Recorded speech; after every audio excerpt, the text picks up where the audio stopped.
Hello guys, tapos na yung ano namin guys. So, plugger project namin. Ito yung service gate. Meron siyang mailbox, old model. Ayun. So, may bago na naman tayong design para kahit sa labas pwedeng mag-lock. Ayan guys, oh. So ito yung secret lock. Pwede ka makapag-lock sa labas. Ayan, oh. Pwede mong i-lock sa labas. Tapos i-lock mo pa itong double pintuan na maliit. So lagay ka ng lock dito. Pagkatapos kung dumating ka, dukot ka dito, pwede mo siyang buksan. Ayan guys, yun yung bagong modelo na naman.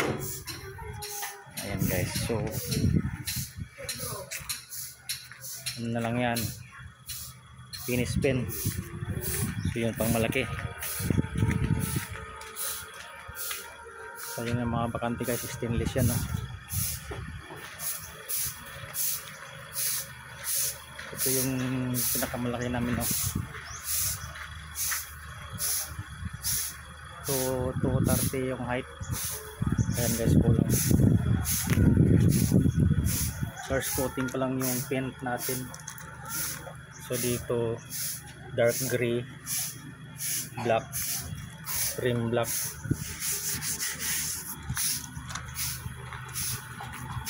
Ayan guys, ang laki na.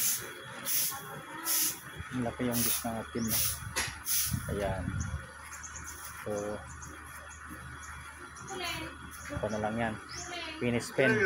Tapos yung mga stainless doon. Tapos doon sa kabilang bakod sa bag ng kahoy, may tumutap na sa may kahoy, may isang gate pa yan doon. So yan guys, so nandito na lang guys.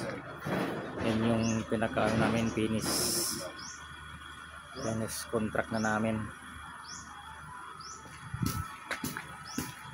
Yan.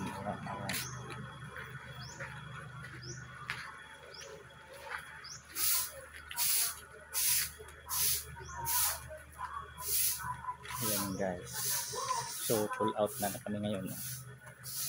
So thank you na, nandito na guys, thank you for watching.